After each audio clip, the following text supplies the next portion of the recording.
Bonjour à tous, bienvenue pour ce webinaire consacré donc à l'IA conversationnelle au service de la relation client. On est ensemble pour 1 heure. Concrètement, comment va se dérouler notre webinaire? On va avoir environ 45 minutes de présentation et puis on terminera par une session de questions-réponses donc à la fin. Et à ce propos, vous avez normalement un onglet à disposition dans votre interface Teams pour poser vos questions par chat. Donc, n'hésitez pas à le faire au fur et à mesure du webinaire. On sera ravis de prendre ces questions à la fin. Donc, petite info de dernière minute, on a eu un petit problème technique avec notre intervenant sur ce webinaire qui ne sera connecté qu'en audio. Donc, vous n'aurez pas le plaisir de voir son visage. Voilà, on s'excuse pour ça, on espère que ça ne va pas impacter trop la fluidité du webinaire. Donc, mon nom est Laurent Walter Goua, je suis responsable innovation R&D chez LTK. Alors, pourquoi ce webinaire aujourd'hui? Eh bien, on a adopté il y a 1 an une stratégie d'innovation chez LTK que je porte aujourd'hui autour de l'hyper-automatisation. C'est un terme qui a été défini par Gartner et qui correspond à une tendance majeure du digital pour la décennie à venir, qui se base sur la complémentarité de plusieurs technologies au service de la transformation digitale des entreprises et qui colle totalement à l'ADN d'Alteca.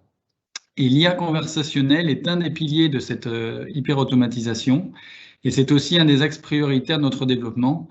On croit réellement qu'elle peut révolutionner la relation client, qui est un sujet qui concerne beaucoup de nos clients et qu'elle peut vraiment apporter de la valeur à vos propres clients quand elle est mise en œuvre dans une vraie optique de stratégie omnicanale au global. Alors, dans ce contexte, on a observé le marché et on a pensé qu'il était important de compléter notre savoir-faire de société de service en intégrant une solution qui nous a semblé particulièrement pertinente, également parce qu'elle est déjà éprouvée sur des projets d'ampleur. Donc, j'ai le plaisir d'accueillir aujourd'hui Mauro Fazzari de la société Enoan, qui nous présentera donc des retours d'expérience concrets sur près de 15 ans de projets conversationnels. Alors, le focus qu'on a voulu donner aujourd'hui à ce webinaire est autour de la relation client et en particulier sur l'ensemble du cycle de vente. On voit beaucoup de potentiel pour l'IA conversationnelle justement, parce qu'on observe clairement une forte augmentation des usages du digital, qui plus est avec la pandémie qui a forcé de nombreuses entreprises à accroître leur présence sur différents canaux, à proposer de nouveaux services.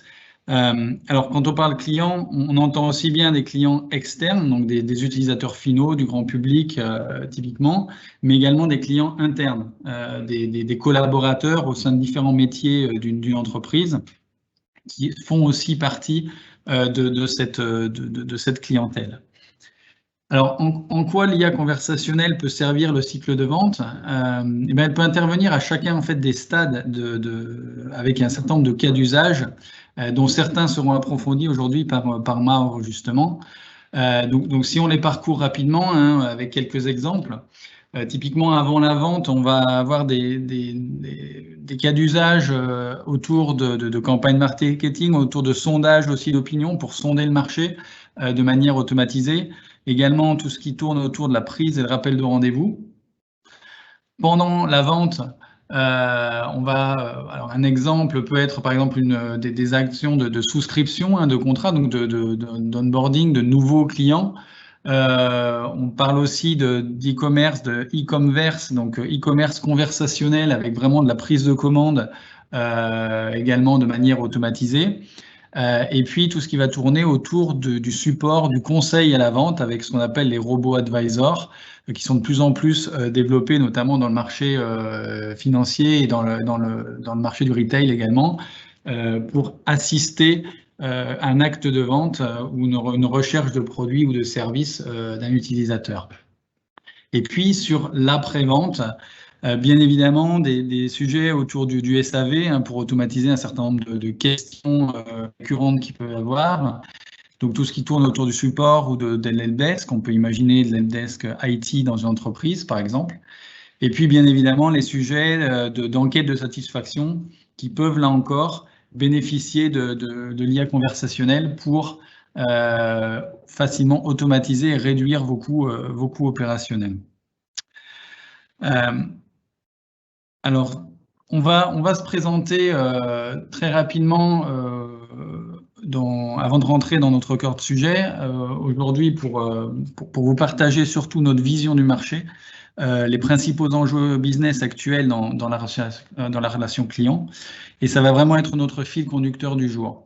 Je passerai la parole ensuite à Mauro qui nous présentera donc les principaux critères de succès de projets conversationnels avant de nous détailler 3 retours d'expérience donc à chaque étape du cycle de vente. Et ce qui nous permettra ensuite d'adresser les points d'intention que vous avez pu déjà rencontrer si vous avez déjà ou vous projetez de mettre en place ce type de solution. Et on verra également comment Alteka peut vous accompagner dans cette démarche. Donc très rapidement par rapport à Alteka, on est une ESN familiale qui a 25 ans cette année, qui a vraiment cette volonté de proximité avec nos clients. On a une implantation qui est globalement très large en France. On est spécialisé dans le développement applicatif avec une offre qui va de l'accompagnement métier bien évidemment à la réalisation de projets applicatifs et jusqu'à la maintenance de ces applications. Et puis Alteka, c'est une entreprise aussi à taille humaine où il fait bon travailler et on est très content d'être reconnu pour la 3e année consécutive par le label Happy at Work, également le label Happy Trainees, donc des stagiaires, où voilà, on est qui reconnaît cette bonne ambiance et ce dynamisme aussi au sein d'Alteka. Et donc je laisse la parole à notre invité du jour, avec qui j'ai l'honneur de présenter ce webinaire. Mauro, est-ce que tu peux rapidement nous présenter Enwan? Oui, bien sûr. Est-ce que vous m'entendez bien? Pas de souci. Ok, parfait. D'abord, je suis désolé pour les problèmes. Là, je suis Mauro Fazzari. Merci beaucoup, Laurent, pour la parole. Merci à Alteka pour cette opportunité. En fait, Enwan, qu'est-ce qu'il fait? Elle réalise des assistants intelligents par le biais des solutions chatbot ou voicebot qui facilitent l'assistance client. L'objectif, en fait, c'est d'améliorer l'expérience client par le biais d'une plateforme conversationnelle qui est axée sur des algorithmes de compréhension du traitement du langage naturel fait sur des modèles statistiques de machine learning. En fait,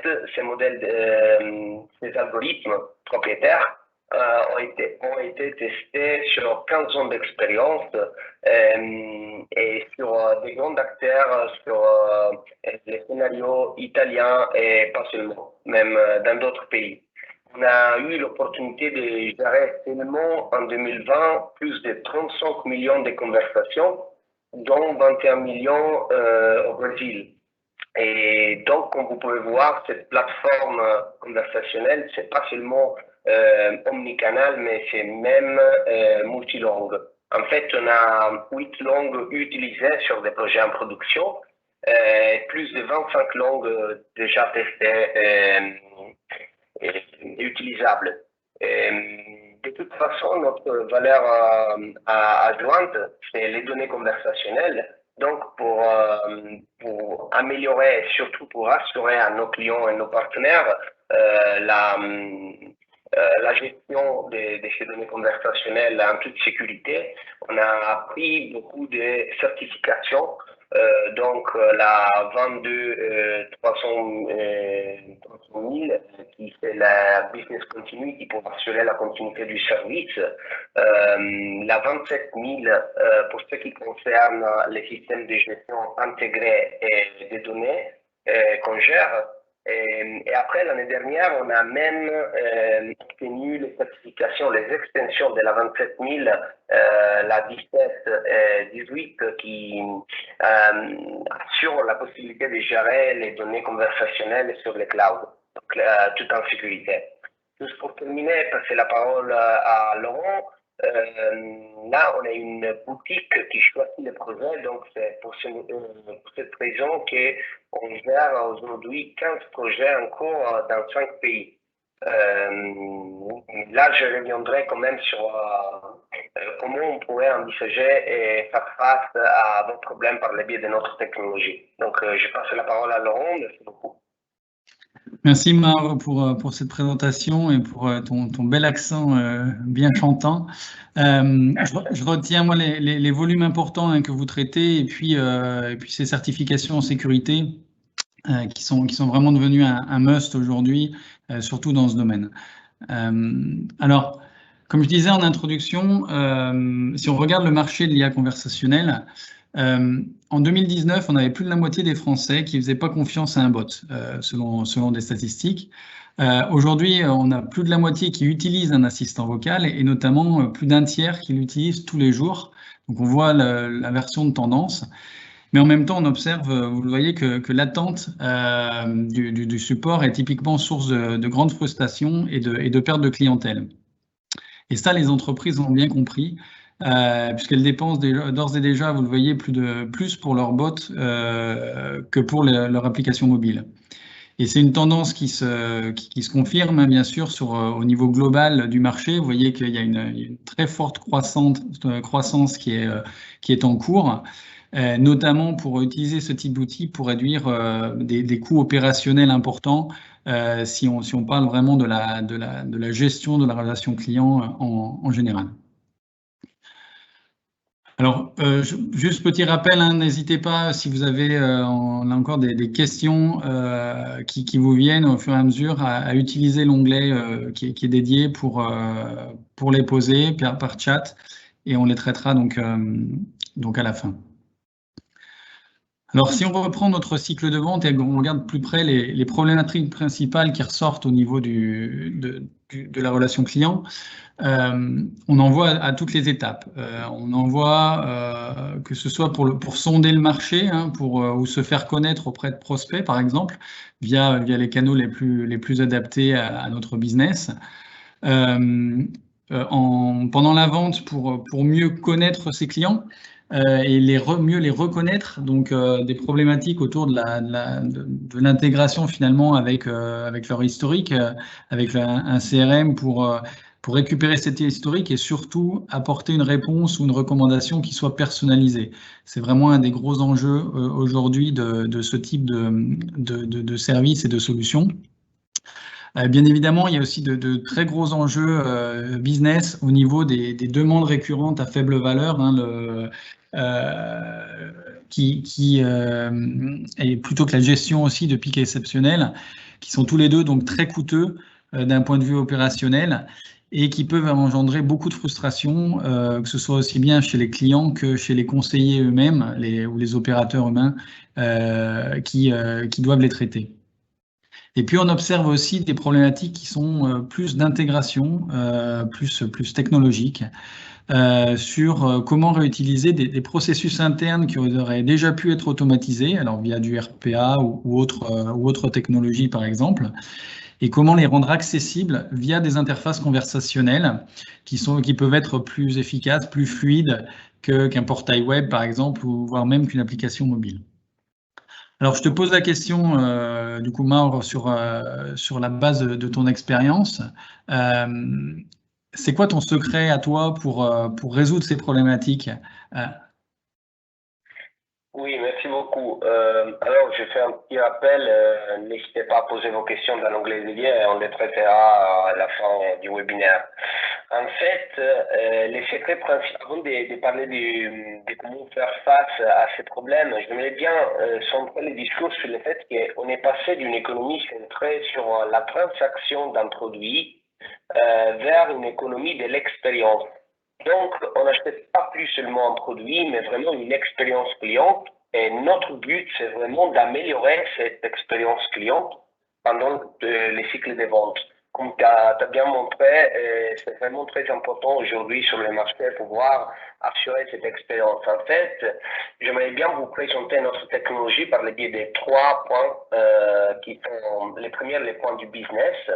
Donc, nous, on essaye vraiment de diminuer beaucoup des contacts à faible valeur ajoutée par le biais d'une automatisation des demandes récurrentes.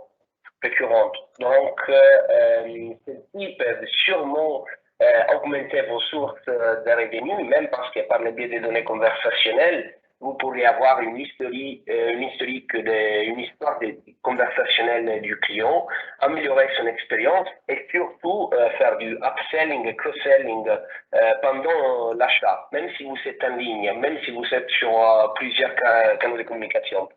Là, comme je vous montrerai dans la suite, notre but, c'est donc, au niveau des business, de vous assurer une économisation jusqu'au 50% dans la première année, ce qui est étonnant quand même. Et pour ce qui concerne les côtés opérationnels, on a plusieurs moyens pour faire face aux problèmes envisagés avant par Laurent. C'est la première qui est, on vous offre une scalabilité, donc un service qui est 24 heures sur 24, 7 jours sur 7, scalable à l'infini. Je ne vais pas rentrer trop dans les détails techniques, mais au final, pour nous, c'est scalable à l'infini parce que nous, on pourrait avoir plusieurs appels en parallèle, plusieurs chats en parallèle, simplement en augmentant la machine derrière. Donc, ceci offre quand même une opportunité de réduire la frustration du client pour ce qui concerne les taux d'attrition et donc mettre à zéro les taux d'attente. De plus, nous, on est vraiment sûr que la vraie valeur ajoutée de cette technologie pendant les cycles de vente, c'est les données conversationnelles. Et donc avoir en temps réel une transcription de la conversation qui peut passer sur plusieurs canaux de communication par un opérateur humain ou par un agent virtuel, et surtout une anonymisation et une profilation de tous les clients pour lui offrir une expérience, mais surtout les produits qu'il souhaite. Pour ce qui concerne au niveau fonctionnel, nous, on a surtout la possibilité d'utiliser un seul outil pour des multiples cas d'usage. Vous pouvez voir, on a plusieurs canaux de communication. Surtout, ils sont intégrés ils sont les plus populaires et ils sont intégrés par le biais des passerelles propriétaires. Et surtout, on offre la possibilité d'autoriser des sessions longues cross-canal. Donc, c'est pas la vieille chat qui après 1 heure ou 2 heures expire, mais c'est vraiment une expérience qu'on peut garder sur plusieurs jours, années. Et donc, on porte ces données conversationnelles et cette histoire avec nous. Notre but, au final, c'est de valoriser intelligemment vos conseillers et assister-le grâce à l'intelligence artificielle. Par exemple, mais j'espère qu'on aura l'opportunité de rentrer plus dans les détails dans d'autres appels dans la suite. Nous, on a la possibilité d'offrir un serveur interactif digital qui est basé sur la compréhension du langage. Donc, ce n'est pas le vieux presser 1 pour parler avec X ou presser 2 pour parler avec X. Et au final, nous, on a l'opportunité d'assister rapidement vos clients en s'intégrant même avec les back-ends de vos solutions. On a eu l'opportunité de faire des intégrations personnelles, donc custom, ou avec, comme vous pouvez voir, les acteurs les plus importants sur le marché, en ce qui concerne le CRM ou ERP. Là, je passerai et je vous présenterai dans les détails comment on fait face, on veut envisager ce problème avec des cas d'usage. Donc, pour ce qui concerne les premiers cas d'usage, là, Laurent, si je peux passer à la prochaine slide. C'est bon, c'est passé. OK. En fait, la première slide, les premiers retours d'expérience, c'était pour ce qui concerne la première partie du cycle de vente. Donc, on est dans la partie avant la vente. Là, comme vous avez déjà présenté Laurent, il y a plusieurs façons d'envisager cette partie. Nous, on a choisi de vous présenter aujourd'hui un retour d'expérience qui concernait la prise de rendez-vous. Donc, notre but c'était d'automatiser, simplifier la prise de rendez-vous. Comme vous pouvez voir, les objectifs étaient vraiment celle-ci d'automatiser jusqu'à 100% la prise de rendez-vous, la réduction du canal SMS, qui est un canal à faible valeur ajoutée, comme les canaux email, et qui quand même a besoin d'un grand effort par le biais de vos opérateurs. De plus, la réduction des appels, des coûts du centre d'appel.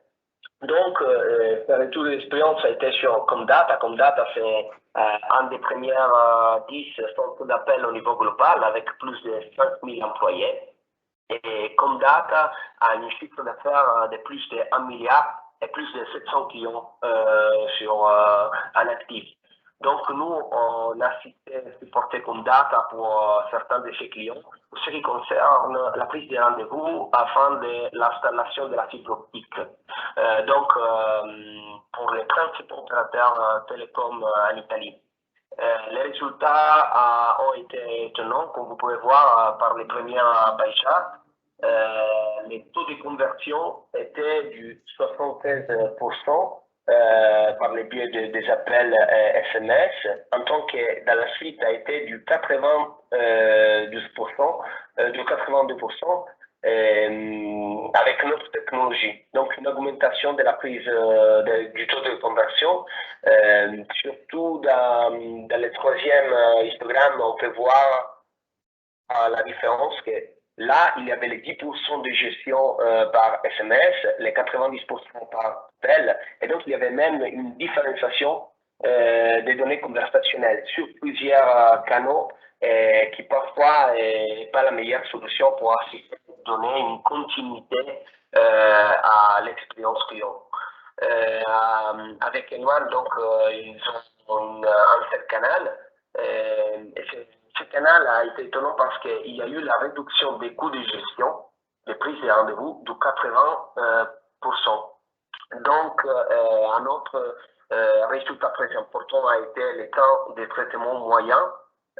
On est passé de 4 minutes à genre 1 minute 30. La réduction du 100% des SMS et la réduction des coûts du centre d'appel du 80%. Là, on a seulement la langue italienne, parce que c'est un projet en Italie, mais on peut vanter quand même plus de 1 million de rendez-vous confirmés. Je vais passer au deuxième retour d'expérience. Le deuxième retour d'expérience concerne les moments pendant la vente, comment on peut assister pendant la vente nos clients. En fait, le but principal, c'était de faciliter la recherche et la vente des produits. On est en train de parler d'un client comme Blue Panorama, qui est une compagnie aérienne italienne, qui a un chiffre d'affaires qui fait partie du groupe Uvette, et a un chiffre d'affaires de plus de 3 milliards, dont Blue Panorama fait au sein de ces 3 milliards plus de 350 millions de revenus. Donc, comme vous pouvez voir, c'est une grosse compagnie ici en Italie.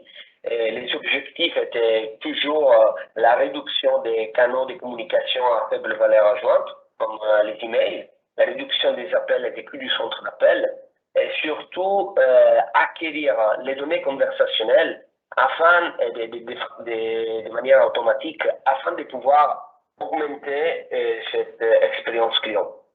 Là, c'est très important parce que nous, on a obtenu des résultats incroyables. Donc, vous pouvez voir, l'agent virtuel pur gère de façon complètement autonome 88% des conversations. En tant qu'hybride, pour hybride, nous, on entend les conversations qui passent par l'agent virtuel pur et après passent à un opérateur ou vice-versa. C'est les 8%. et on a diminué juste 4% les opérateurs humains uniques. Pour ce qui concerne cet histogramme, c'est très important parce que moi, j'ai recueilli les données du 2020 jusqu'à aujourd'hui.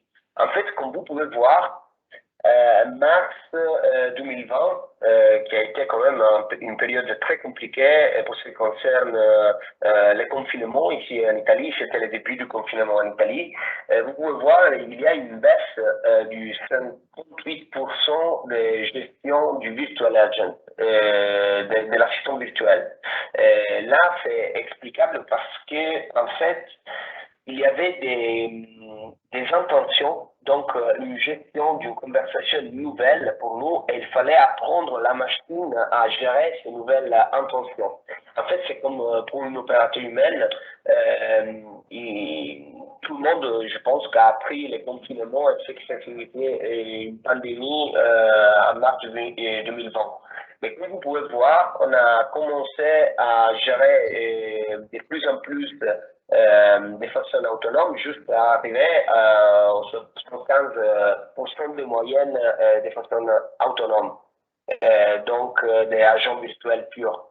Ceci pour vous montrer qu'au final, cette solution est très facile à gérer. Il y a des logiques métiers au sein de la plateforme avec laquelle vous pouvez entraîner votre agent virtuel comme vous entraînez vos opérateurs.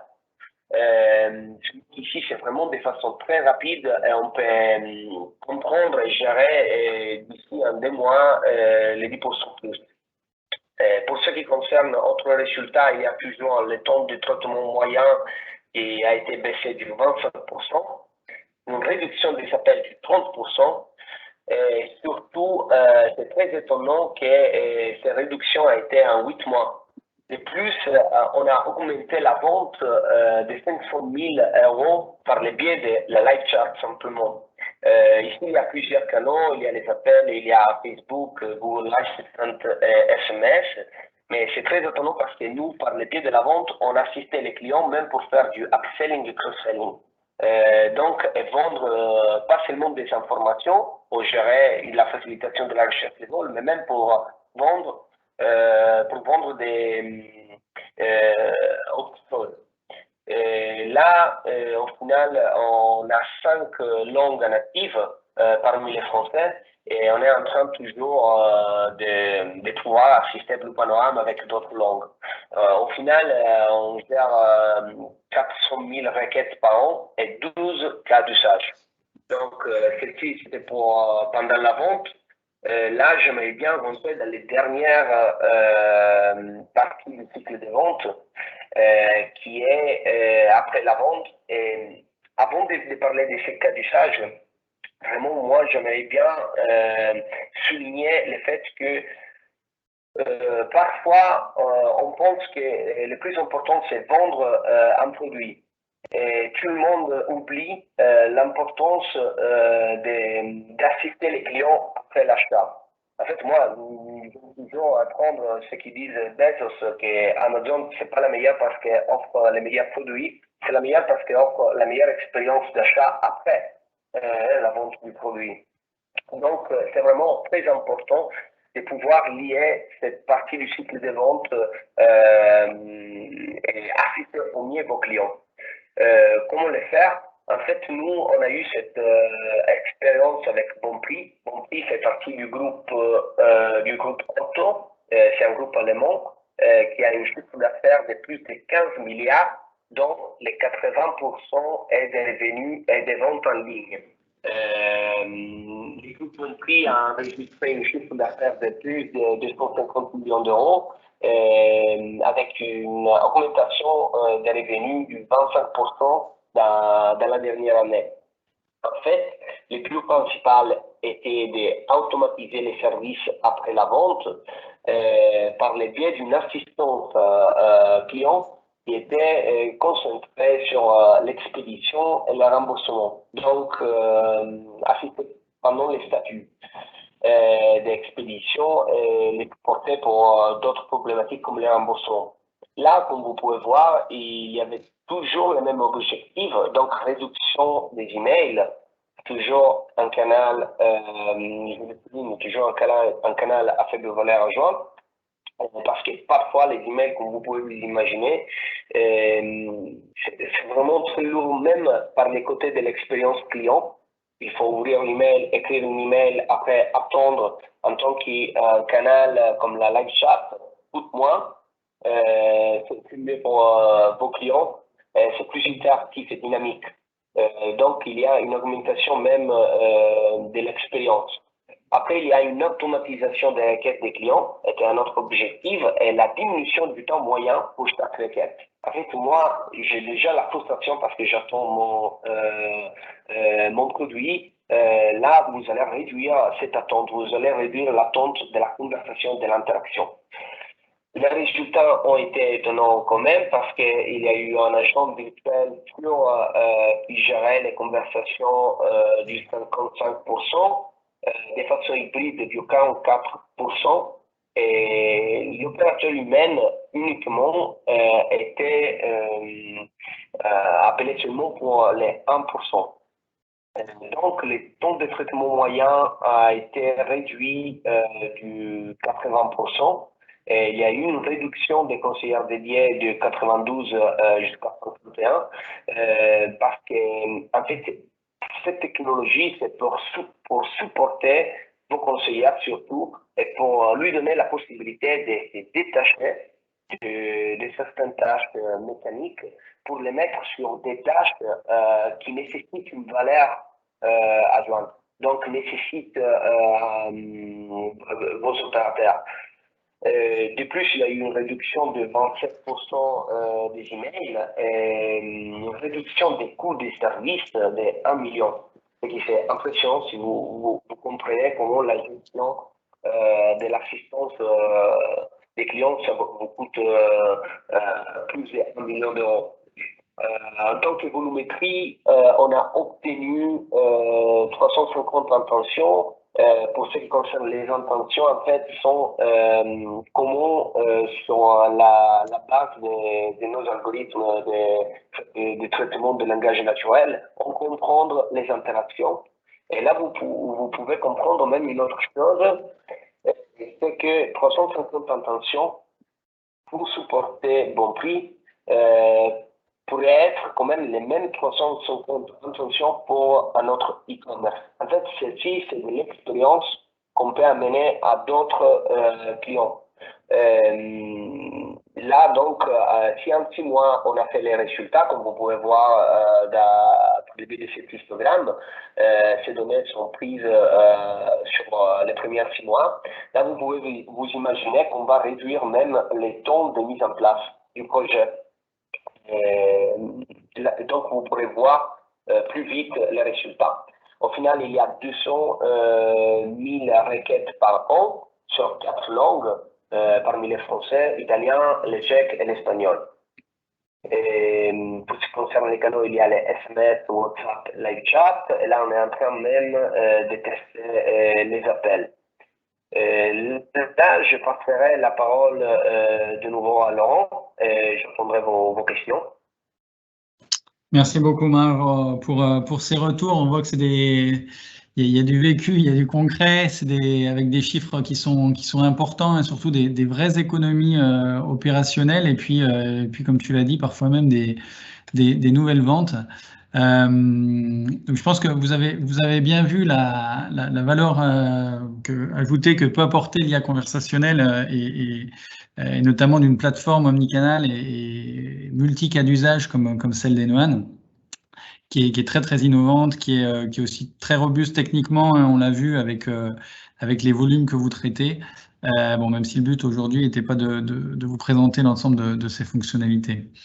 De notre côté, on est vraiment convaincu que cette solution peut vous apporter beaucoup de bénéfices dans votre stratégie d'expérience conversationnelle. Et en tant qu'Alteca, on peut vous aider à éviter les différents écueils qu'il peut y avoir, là aussi sur du vécu, pour mieux rentabiliser vos investissements. Alors, on a retenu 3 points principaux d'attention à vous partager en ce sens.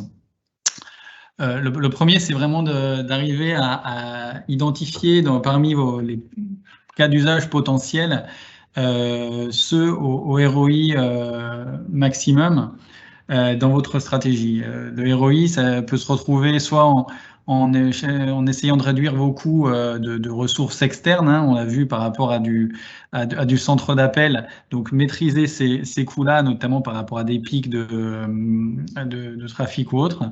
Limiter aussi, ça peut être aussi de chercher à limiter l'indisponibilité de votre support, donc garantir cette expérience 24/7 pour éviter de perdre des clients, pour éviter de perdre des ventes aussi. Et puis, ça peut être dans une stratégie d'upselling ou de cross-selling, comme le disait Maur, pour générer des ventes additionnelles, qui peut être aussi un des axes. On voit qu'il y a énormément de valeur dans ces 3 axes, et donc on peut vous aider à identifier ça. Le deuxième point, ça va être au niveau notamment des canaux conversationnels. Comme vous avez vu au travers des retours de Maur, il y a des vrais enjeux autour de certains canaux qui sont peu rentables.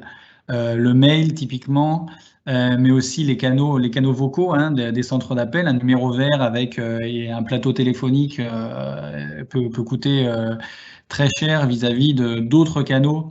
Je pense à un WebRTC par exemple, qui est une nouvelle technologie qui vous permet de lancer des appels directement depuis un navigateur web, comme on fait une visio.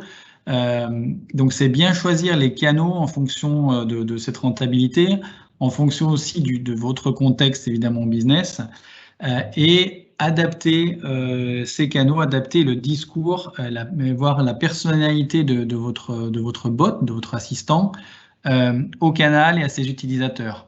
Typiquement, on sait tous qu'une population peut-être plus âgée va être plus à l'aise avec une interaction téléphonique, donc qui sera moins verbeuse, hein, qui sera plus concise aussi dans son discours automatique, versus des canaux comme un WhatsApp, un Facebook Messenger ou autre, vers une population peut-être plus jeune et qui aura peut-être des fonctionnalités plutôt multimédia ou un peu plus riches en termes de contenu.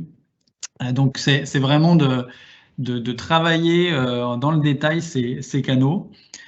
Et puis le troisième, bien évidemment, je dirais, c'est l'amélioration continue et la personnalisation. C'est tout ce qui va faire vivre vos projets, cette infrastructure, toute cette expérience que vous délivrez. Maur l'a très bien cité avec le cas de Blue Panorama et notamment lors du confinement, bien évidemment, tous les clients étaient préoccupés pour se faire rembourser les billets d'avion ou essayer de déplacer les vols, etc., avoir des informations. Ça n'avait pas été prévu au départ, il a fallu donc réentraîner rapidement.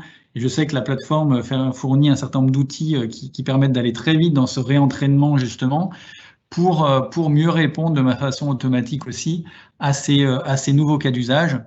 Donc c'est considérer cette évolutivité et cette scalabilité en termes de cas d'usage, en termes de volumétrie aussi, puisque voilà, on peut être confronté comme ça à des pics aussi très importants de trafic.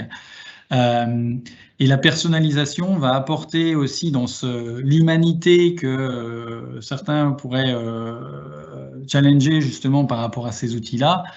Je parlais tout à l'heure d'adapter la personnalité du bot en fonction du canal. Ça peut aller jusqu'à l'adapter au niveau vraiment de l'individu, hein.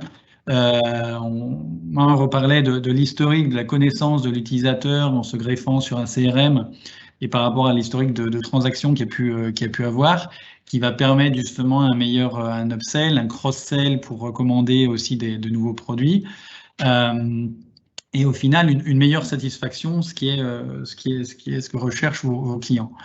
Et pour vous donner un exemple, hein, je pilote aujourd'hui dans le cadre de nos activités R&D des projets internes autour de la détection d'émotions, typiquement, plutôt que de genre, d'âge, de manière automatique, en analysant la voix, en analysant le texte, pour aller plus loin, autant que possible dans l'expérience, la personnalisation de l'expérience, bien évidemment avec dans le cadre aussi de la RGPD, hein, sur le fait de stocker ou non ce type d'informations et de le limiter à un usage, à l'usage strict du service et donc de l'amélioration du service qui est fourni et de cette personnalisation.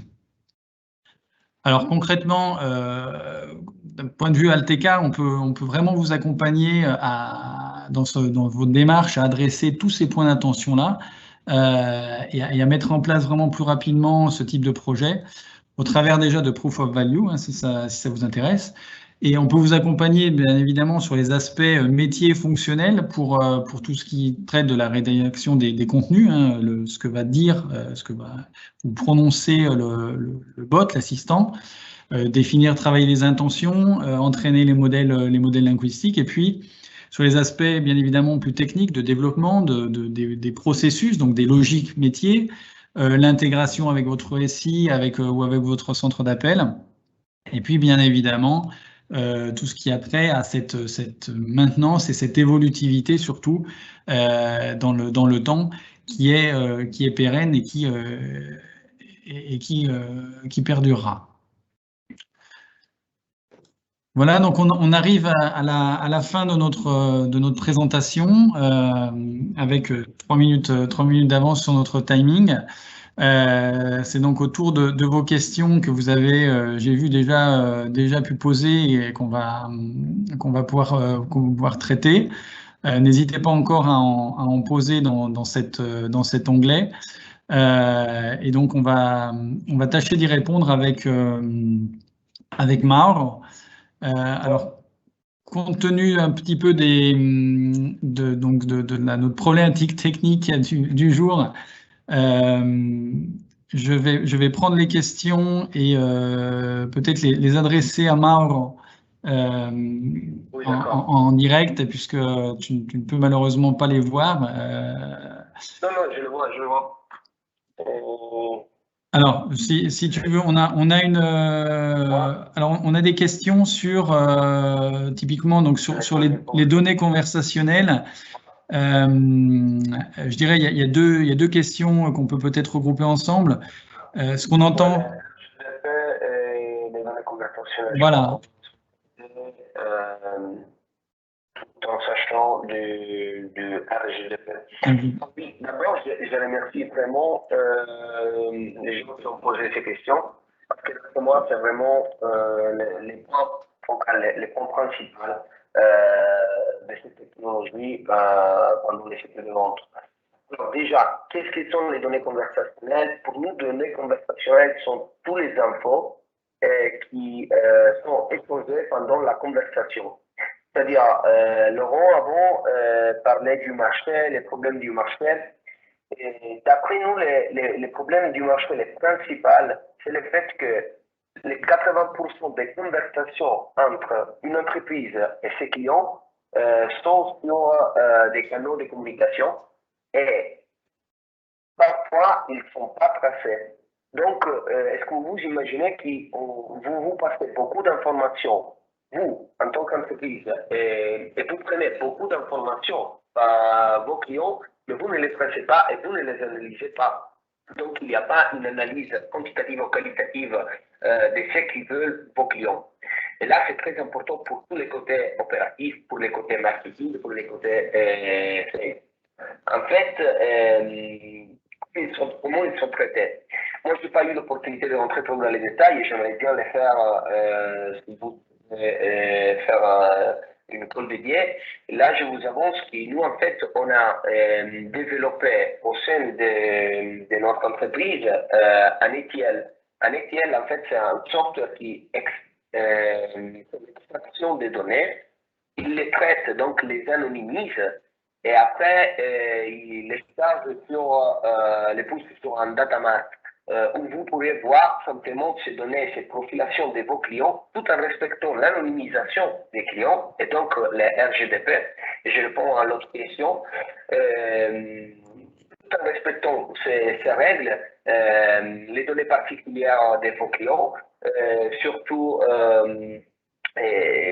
vous allez respecter ce qui est quand même quelque chose qui n'est pas lié forcément au business. C'est-à-dire, je vais vous faire un exemple concret. Moi, je demande un produit. En disant ce produit, je dis par exemple que c'est pour mon copain. Et là, il y a quand même une donnée particulière. C'est parce qu'il y a mon orientation sexuelle. Le fait que je dis qu'il est produit, c'est pour mon copain.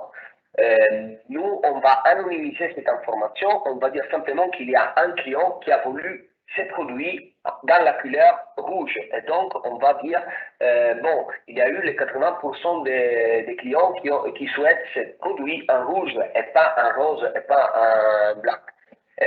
Ou même dans les données conversationnelles, ici, il y a une information qui est liée strictement au produit, et pas strictement à ces données particulières. En fait, c'est qu'il fait qu'il y a un copain ou une copine. Donc, il y a, par exemple, je veux ce produit en rouge parce que j'aime bien les produits liés à la montagne. Là, c'est très important. C'est pour ça que, pour moi, l'attention, c'est ici. Et nous, on peut vous fournir soit une transcription en temps réel des conversations qui facilite même les passages sur plusieurs canaux de communication. Donc, vous vous imaginez qu'une conversation commence avec un agent virtuel et après passe à un opérateur humain. L'opérateur humain peut voir en temps réel toute la conversation, donc sans demander à nouveau toutes les questions. Et de plus, vous pouvez aller faire des analyses qualitative au sein de la conversation. Et sinon, nous, on utilise Grafana, qui c'est un tool de visualisation des données, c'est comme Microsoft Power BI ou Data Studio, Click. Et en temps réel, vous pouvez voir, par le biais de nos algorithmes de machine learning, les données agrégées. Donc, combien de temps passe pendant une conversation, après combien de temps il y a eu les chutes d'appel, après combien de temps il y a les chutes de conversation, pourquoi il y a les chutes de conversation quand il parle d'un produit qui est rouge. Et donc, ces données conversationnelles sont vraiment le cœur de cette technologie pour supporter vos entreprises, vos opérateurs et vos clients. Merci, merci Maur, effectivement, pour avoir répondu à ce cas-là. Alors, je vois qu'il y a, alors, il y a plusieurs autres questions. Il y avait une question donc sur de présenter la plateforme. Donc, voilà, la plateforme, vous l'avez compris, c'est celle d'N1. On peut bien évidemment organiser une démonstration qu'on n'avait pas forcément prévue dans le contexte de ce webinaire. Mais voilà, n'hésitez pas à nous contacter à ce propos si vous souhaitez en savoir un petit peu plus. Voilà, en tout cas, c'est une plateforme qui présente un certain nombre d'outils, notamment des outils aussi low-code pour le développement de logique métier et qui est propre à N1. Avec un certain nombre aussi de fonctionnalités. Je vois, on a reçu une question à ce propos d'ailleurs, pour importer, exporter des données, hein, qu'on parle de données de statistiques par rapport à des réponses, par exemple, de sondages. Qui auraient été fournies ou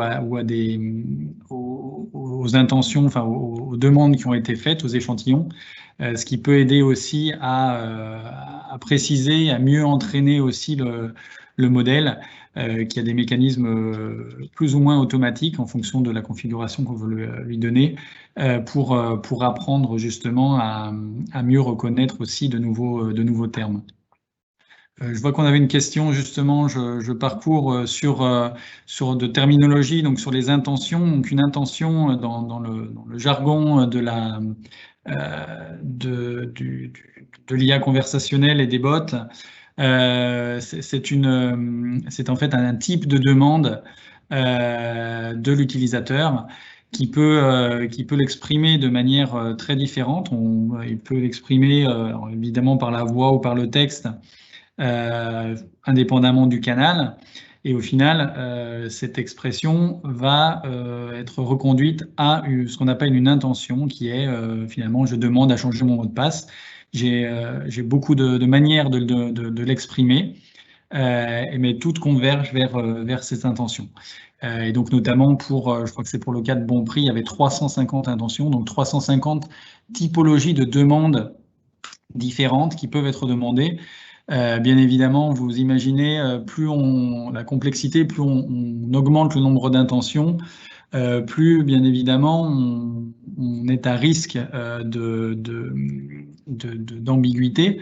Donc il y a tout un mécanisme aussi des mécanismes qui permettent justement de désambiguer ou de regrouper des intentions de manière très simple et très opérationnelle au fur et à mesure de l'évolution justement des usages qui sont faits de ces outils-là via la plateforme. Après, je vois, Maur, on avait des questions plus précises sur tes cas d'usage. Donc, sur Blue Panorama, comment donc, vous avez pu mesurer l'augmentation des ventes et sur Bon Prix également, voilà, par rapport à ces chiffres. Est-ce que tu peux commenter? Oui. Alors, pour ce qui concerne Blue Panorama, on a pu mesurer l'augmentation des ventes liées au live chat par rapport à ce qui était avant la recherche de vol. Parce qu'en fait, quand vous allez installer sur votre site un agent virtuel, c'est une conversation interactive. C'est pas une vision statistique de vos produits.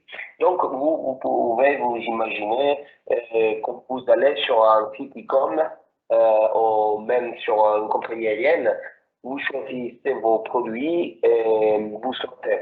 Mais si vous auriez quand même un agent virtuel, un agent humain qui vous pousse à acheter plus, on vous montre que quand même si vous achetez ce produit, peut-être ça serait mieux d'acheter même un autre produit. C'est comme si vous rentrez dans un magasin au lieu d'aller sur un site e-commerce en ligne. Vous voyez que quand même il y a une augmentation de vente. Donc nous on a pu mesurer, on a fait la comparaison pour ce qui était avant et après. Il y a eu une crise très importante. Après, il y a des canaux pour lesquels les ventes étaient moindres. Alors nous, on a expérimenté qui, pour ce qui concerne la live chat, a été la plus facile à gérer. A été la plus importante en tant que chiffre. Sûrement sur les appels, était pour ce cas-là, moins, en tant que même Facebook au Google Assistant. Mais pas pour ce qui concerne la qualité du canal, mais pour ce qui concerne la modalité et les produits même. En fait, si vous devez réserver un vol, vous voulez acheter un billet ou vous voulez des infos, c'est plus facile d'écrire dans ces contextes. Pour ce qui concerne d'autres cas d'usage, par exemple la vente, peut-être qu'appeler, c'est mieux que le live chat. Donc, c'est pour cette façon nous, on a remarqué qu'ici, la live chat, ça marchait plus que d'autres canaux. Et pour ce qui concerne Bon Prix, en fait, à quoi correspond les 1% d'opérateurs humains uniquement? Cela correspond aux consommateurs qui appellent directement les SAV sans passer par les chatbots. Exactement, en fait, comme je vous disais, vous pouvez rentrer dans la chat de Blue Panorama et vous commencez à traiter avec un bot. Après, il y a certains processus qui ne sont pas gérés par nous, mais sont gérés uniquement par les autorités humaines, mais ils sont pour des raisons différentes. La première, c'est que c'est la gestion d'une conversation qui n'a pas été envisagée encore en tant que projet. Peut-être il y aura dans quelques mois à partir. Sinon, parce que c'est une conversation qui est strictement à valeur ajoutée. Donc, c'est vraiment un problème qu'il faut qu'il soit géré par un opérateur humain. Parce que comme je vous ai dit avant, nous, on supporte nos opérateurs. C'est pas une question de faire la guerre aux opérateurs humains. C'est vraiment de les supporter dans leurs tâches mécaniques jusqu'à arriver à gérer une conversation complexe. Donc, c'était pour ça qu'il y avait les 1% qui continuent à être gérés par Bon Prix.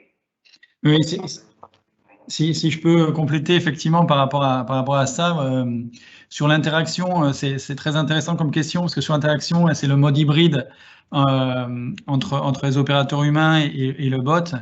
vous avez plusieurs manières d'intégrer ça avec, par exemple, un centre d'appel, c'est-à-dire que soit le centre d'appel est le point d'entrée global d'un numéro vert, par exemple, finalement, toute la plateforme se comporte comme un agent qui est particulier. Donc, les règles, il y a une première gestion de règles de routage, hein, si on veut rentrer dans le sujet, qui est gérée par le centre d'appel et qui, du coup, décide peut-être en autonomie d'aller directement vers des opérateurs humains dans certains cas. Et puis, il y a la modalité qui permet de basculer, donc par exemple de router par défaut tous les appels vers la plateforme. Et ensuite, c'est dans la plateforme qu'on a des règles métiers qui, elles, vont être donc dynamiques. Et en fonction du type de demande, du type de client, plutôt que du nombre, éventuellement, si la demande n'a pas été comprise, automatiquement, au bout d'un certain nombre de tentatives, l'appel peut basculer sur un opérateur humain qui, après, a la faculté de traiter, bien évidemment, l'appel, mais de réembarquer, de redéléguer une partie du traitement à la plateforme. Donc, ce qui peut être extrêmement intéressant pour l'assister, c'est-à-dire que si à un moment dans le call, l'opérateur doit demander des informations supplémentaires qui sont très standards, hein, je parle d'un état civil par exemple, à un utilisateur, mais finalement il peut lancer un sous-processus de la plateforme qui va le décharger pendant un moment, le temps que l'utilisateur réponde, et il pourra prendre un autre appel. Et ce qui est intéressant aussi, c'est qu'on parle là d'appel et d'opérateur en imaginant un opérateur téléphonique, mais on peut tout à fait imaginer et avoir aussi des cas où les clients, les utilisateurs sont au téléphone ou sont sur n'importe quel canal. Et en fait, les opérateurs sont eux uniquement en chat. Donc, ils peuvent traiter en chat plusieurs sessions en parallèle, bien évidemment. Le texte qu'ils écrivent est directement synthétisé oralement sur le canal vocal, par exemple, également. Il y avait une question aussi, alors que je peux prendre aussi vous parlez sur la conversation, la vente incitative. Donc oui, il y a il y a aussi la possibilité, je sais qu'il y a eu des intégrations qui ont été faites sur le cross-selling et notamment le fait d'intégrer un moteur de recommandation de